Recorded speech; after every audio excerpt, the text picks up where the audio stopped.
농부에는 세 종류가 있다고 합니다. 하농, 중농, 상농이 그것입니다. 하농은 잡초를 가꿉니다. 중농은 곡식을 가꿉니다. 상농은 땅을 가꿉니다. 제일 뛰어난 농부를 땅을 가꾼다, 상농이라 합니다. 또 이런 말을 합니다. 농자 천하지 대본. 왜 하늘 아래 땅에서 사람이 하는 일의 어떤 근본을 농사라고 했을까요? 지금 농사하기 싫어하는데, 그죠? 시골에 할아버지 할머니만 남는 이런 시대인데 왜 농자 천하지 대본, 하늘 아래 땅에서 사람이 하는 일의 근본이 농사라 했을까요? 하나님이 첫 사람을 창조하신 후에 주신 첫 사명, 근본 사명, 어떤 사명이 농사였기 때문입니다. 창세기 2장 14절 시작. 여호와 하나님이 그 사람을 이끌어 에덴 동산에 두어 그것을 경작하여 지키게 하시고. cultivating, 사람이 어떻게 땅을 경작하여 지키느냐에 따라서 그 시대의 문명이 결정됩니다. 이 세상 문명이 결정돼요. 그런데 여기에 비밀이 있습니다. 이 경작하여 지킨다, 히브리어 어원은 아바드 샤마르입니다. 따라합시다. 아바드 샤마르. 앞으로 몇 번 더 할 겁니다. 한 번 더. 아바드 샤마르, 경작하여 지킨다. 아바드 샤마르는 하나님이 사람이면 어떻게 살 건지를 보여주신 예수님, 예수님의 마음을 닮은 마음밭을 경작하여 지킨다는 뜻입니다. 모델이 예수님 마음이에요. 근데 예수님이 십자가에 죽었잖아요. 희생제물 됐잖아요. 그래서 예수 믿는 게 어려워요. 우리 욕심이 많잖아요. 희생하기 싫어하잖아요. 목사도 선교사도 희생하기 싫은데 손해보는 장사 같고, 여러분은 평신도때 더 그렇겠죠. 가능하면 싸게 희생 안 하려고 하는 게 이 세상 신보 아닙니까? 이것과 싸우는 게 신앙생활이에요. 예수 믿는 거예요. 아멘입니까? 십자가 지는 것은 희생입니다. 직분을 많이 맡았습니까? 희생이 큰 거예요. 농사를 더 힘들게 짓는 거예요.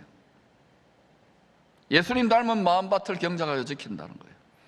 또 이것은 마음을 하나님의 집으로, 성전으로 건축하여 예배 드린다는 뜻도 있습니다. 마음이 예수님처럼 잘 경작하여 지켜지면 저절로 내 마음이 하나님의 집이 되고 저절로 예배자가 됩니다. 이 건물로서의 집도 중요하지만 이게 더 중요해요. 열방을 축복한다. 열방을 축복할 정도로 우리 마음이 잘 기경돼야 되고, 우리 마음에 하나님의 집이 예수 그리스도로 아는 보물로 꽉 들어찰 때 저절로 됩니다. 여러분 믿음의 실력을 키우려고 자꾸 제가 북돋아 드리는 거예요. 여러분 자꾸 이 정도만 하면 됩니다 하지만 자꾸 북돋아 드리는 거예요. 제가 욕심이 많은 게 아니라 하나님 아버지가 우리를 그리스도 예수를 닮는 형상까지 자라라고. 하나님 아버지가 얼마나 자식 욕심이 많은지 몰라요? 부모가 자기 육체의 자식을 욕심 부리는 것 정도 아닌다고. 영원한 영광을 주고 싶어가지고 하나님 아버지가 안 달랐어.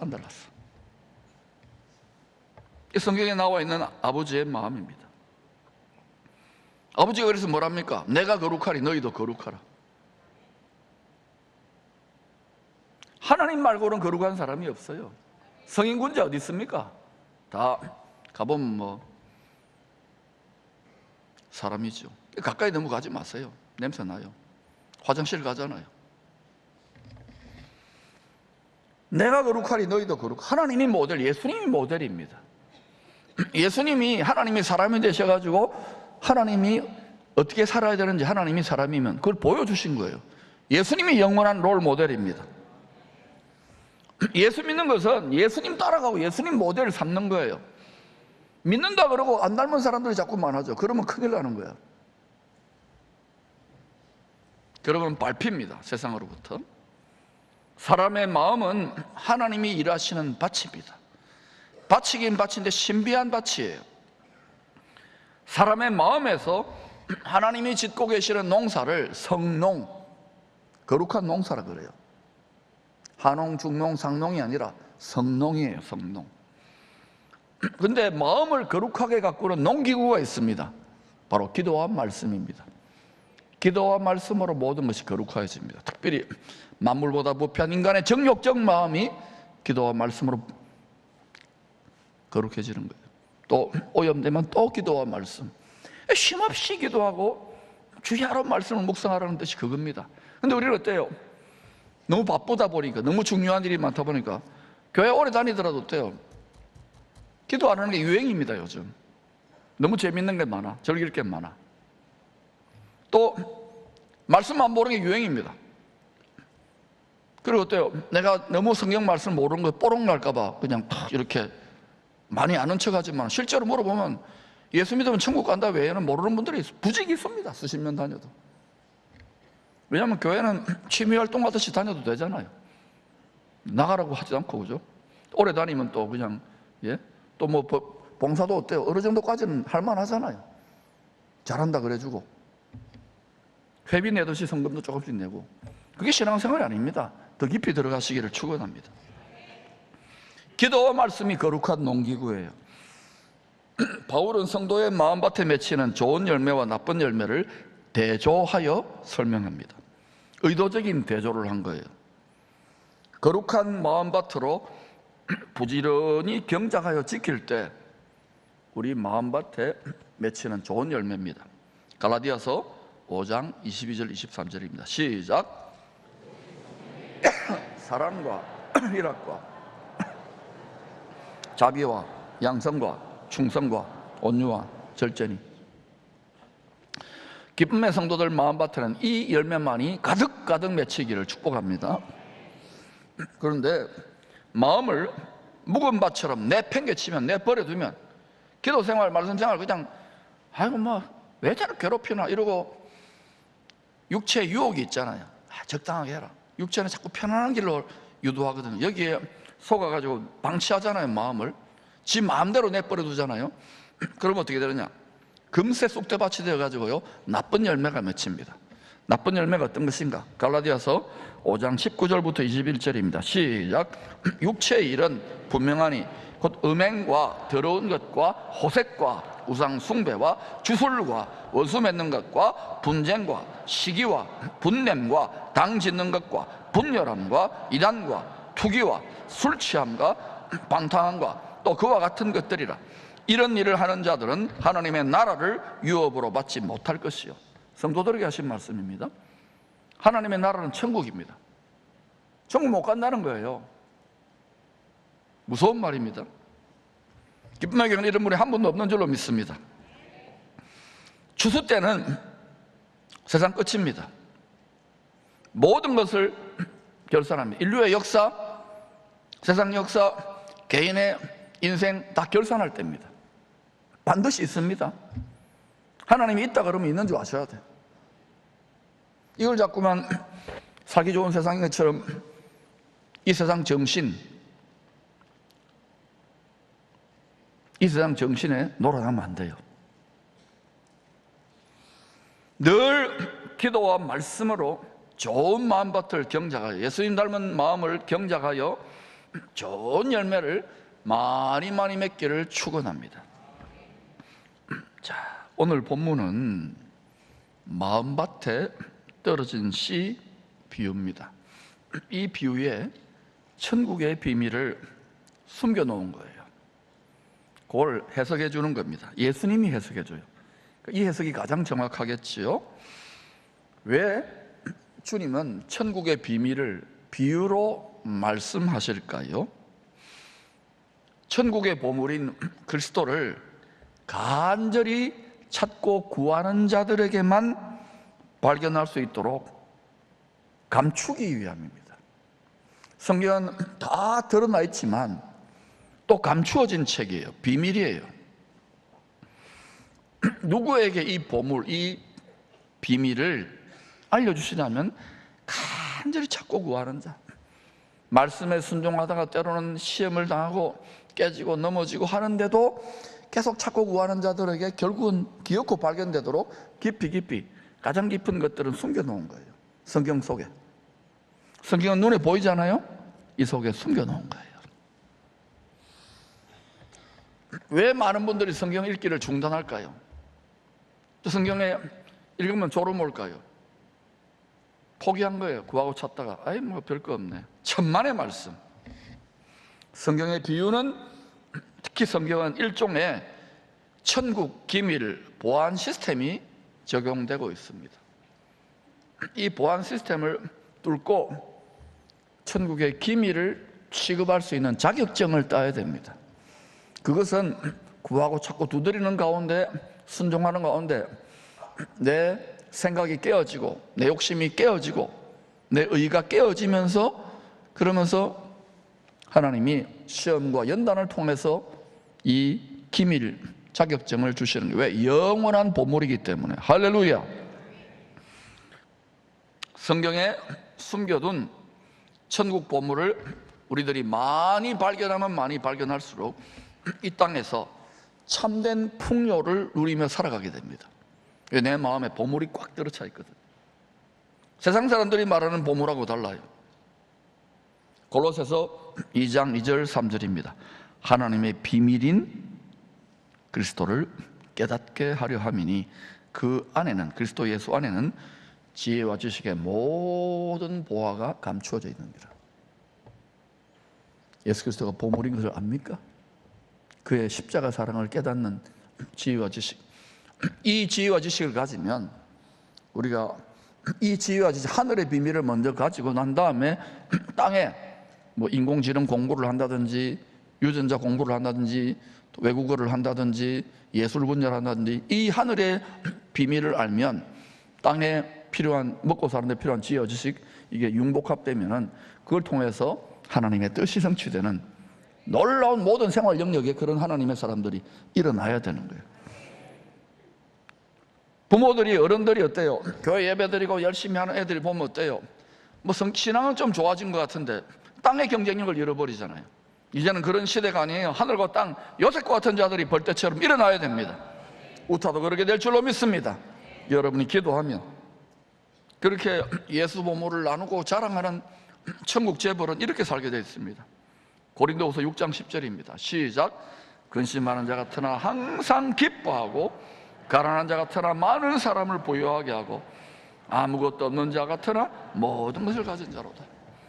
왜 근심합니까? 저분이 저렇게 믿으면 안 되는데, 저 영혼들이 저러면 안 되는데 근심하는 것 같잖아요. 그런데 기도하면 하나님의 기쁨과 위로가 늘 임하는 거예요.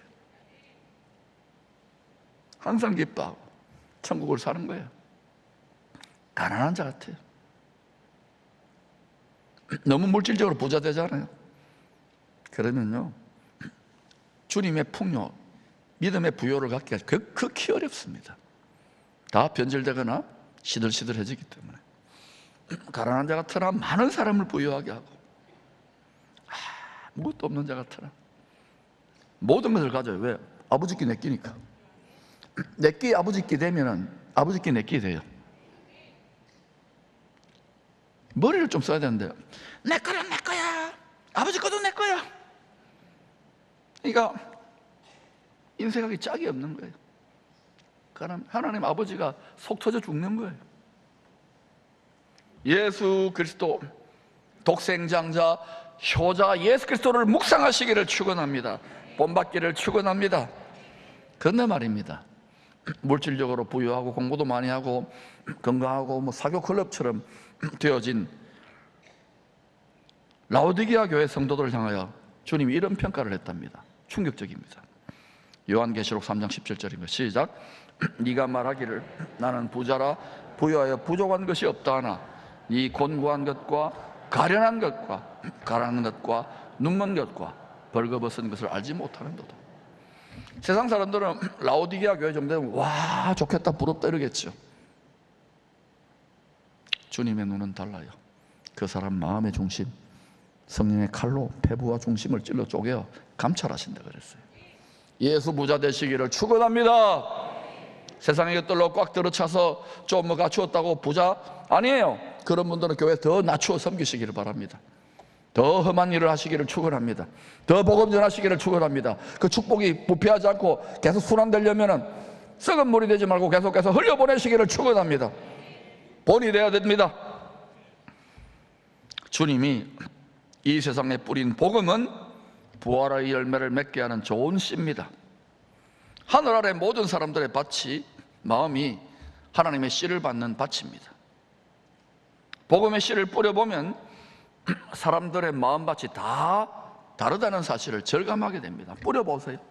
저처럼 뿌려보세요. 그러면 눈물을 흘리며 씨를 뿌리게 돼 있어요. 울며 씨를 뿌리러 나가게 돼 있습니다. 뿌리기 싫어. 왜? 여러분 그렇게 복음 전하 가족들한테 또는 뭐 이웃들한테 해도 잘 받아들이지 않잖아요. 다 사람 마음과 생각이 다 다른 거예요. 좋은 밭을 구하기가 하늘의 별 따기입니다. 그래도 해야 돼요. 하나님이 예비된 마음밭이 있습니다. 첫째, 길가와 같은 마음밭입니다. 너무 복잡해. 생각이 분주해. 지금 여기 앉아서도 막 복잡한 생각이 있잖아요. 길가입니다. 길가. 미안합니다.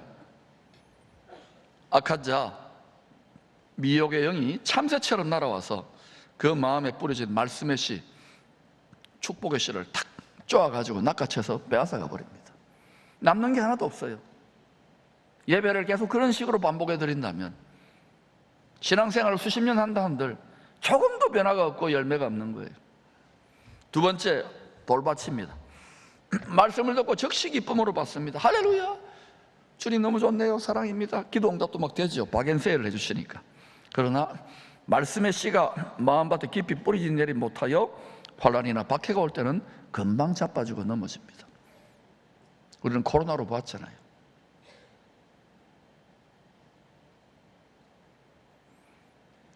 앞으로 조금씩 하나님이 강도를 높일 가능성이 높습니다. 성경이 사실이라면. 여러분 명심하세요. 우리가 인생의 상처와 고통과 또 깊게 패인, 주름이 깊게 패듯이 마음의 사연과 아픔이 다 있잖아요. 상처가 깊으면 깊을수록 거기에 공의를 넣지 말고, 그건 하나님이 나중에 마지막 때 집행할 거고, 십자가의 사랑을 뿌리내리시기를 축원합니다. 그러면 그 상처가 깊으면 깊을수록 더 놀라운 위로와 더 놀라운 축복과 더 놀라운 격려자로 바뀝니다. 여러분, 내가 가장 상처와 희생자고 비참하게 살았다고 생각하면, 그럼 거기에 십자가에 비참하게 죽으시고 지옥까지 음부까지 떨어지신 예수 그리스도 십자가 사랑이 깊이 깨달아 뿌리 내리시기를 축원합니다. 어떤 것도 이겨낼 수 있어요.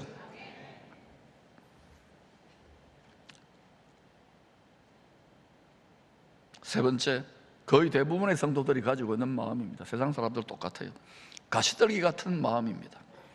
말씀을 듣지만 세상의 염려가 많잖아요. 우리가 재물의 유혹, 돈을 벌어야 되잖아요. 필수품이니까. 세상의 염려와 재물의 유혹에 성령의 능력이 막혀버립니다. 그래서 열매를 맺지 못하는 성도의 마음밭입니다. 네 번째, 좋은 마음은 말씀을 듣고 깨닫는 성도입니다. 사도 누가는 좋은 마음밭을 이렇게 설명합니다. 착하고 좋은 마음으로 말씀을 듣고, 듣기만 하는 것을 지키고 순종한다는 거예요. 여러분, 듣는 건 쉬워요. 육의 귀가 있으니까. 지키려면 어떻게 되냐? 못 지킵니다. 우리는 어떻게 원수를 사랑합니까? 어떻게 기뻐합니까? 항상. 그래서 우리 육신의 생각과 감정을 죽이고, 상처난 것을 죽이고 십자가에 못 박는 거예요. 육체는 죽었다라고 선언하는 거예요. 왜? 썩어질 것이니 어차피 죄값으로 내줬기 때문에. 아사셀 광야의 마귀에게 죽었다 생각하고 성령의 능력을 옷 입는 거예요. 부활의 영, 사망을 이기신 부활의 영의 권능을 옷 입고 순종하는 거예요. 끝까지. 그러면 어떻게 되느냐? 그러면 인내가 필요하죠. 자아의 죽음이 필요하지요. 그때부터 생명수가 공급돼요. 결실하기 시작합니다. 여러분이 지금 목사님 나는 메마른 사막 같고 광야같이 쫙쫙 내가 상처로 투성이로 메말라 갈라져 있어 기쁨도 없고 예배는 드리지만 딱 죽고 싶습니다. 이런 분들 있습니까? 말씀을 들은 거예요. 지키려면 여러분의 육신적 생각을 못 박아야 됩니다. 왜 자꾸 못 박아라 귀에 못이 박히도록 이야기하느냐? 귀에 못이 박히도록 여러분은요 못 박기 싫어해요. 두렵거든요. 나는 노예가 되는 거 아니냐? 아닙니다.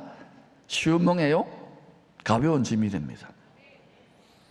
그리고 인내를 끝까지 나아가면 결실하게 돼요. 할렐루야.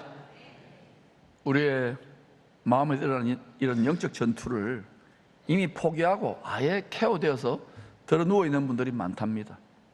지치고 힘드니까. 그러나 차이는 포기하지 않으면 끝까지 나가는 자에게 하나님 반드시 최후 승리를 주십니다. 예수님이 그 모델이에요. 그래서 신앙생활 끝으로 갈수록 차이가 나는 거예요. 원수의 강펀치를 여러 대 맞아서 넘어지고 자빠질 수 있습니다. 여러분 중에도 넘어지고 자빠지고 너무 센 펀치를 맞아가지고 오랜 세월 들어 누워있고 우울증이나 죽고 싶은 마음이나 또는 외로움이 이게 전부 다인 양 자기 한계를 긋고 안전지대에 누워있는 분들이 있을 것입니다. 왜? 다시금 맞서기가 힘드니까. 그러나 여러분 기억하십시오. 한 사람, 여러분 한 사람은 패배합니다. 두 사람이면, 주님이면, 그리고 주의 영의 권능을 옷 입으면 상대가 이길 수 있습니다. 넘어졌어도 부활의 영의 권능을 옷 입으시기를 축원합니다. 세계 챔피언 죄와 사망 권세를 밟았어요. 그 부활의 영의 권능을 옷 입고 다시 일어나 강한 원수에게 계속 믿음의 강펀치를 날라 계속 때리세요. 할렐루야. 여러분이 가장 저항이 막 펀치가 막 집중적으로 날아옵니까? 불화살이. 그때가 뭐냐? 구분응선, 바로 돌파하기 일보 직전인 거예요. 더 밀어붙이세요. 더 믿음의 강펀치를 날리세요. 할렐루야. 많은 열매를 맺는 거룩한 마음밭, 다 이런 믿음의 싸움을 통하여 경작됩니다. 예수님도 사도들도 그랬어요. 창세기 26장의 이삭도 이런 믿음의 싸움을 싸웠습니다. 원수들의 방해와 집요한 공격이 많았습니다. 그럼에도 끝까지 신령한 우물 파는 일을 포기하지 않았습니다. 기도와 말씀의 재단을 포기하지 않았습니다. 결국 이삭은 믿음으로 승리하여 많은 열매를 맺습니다.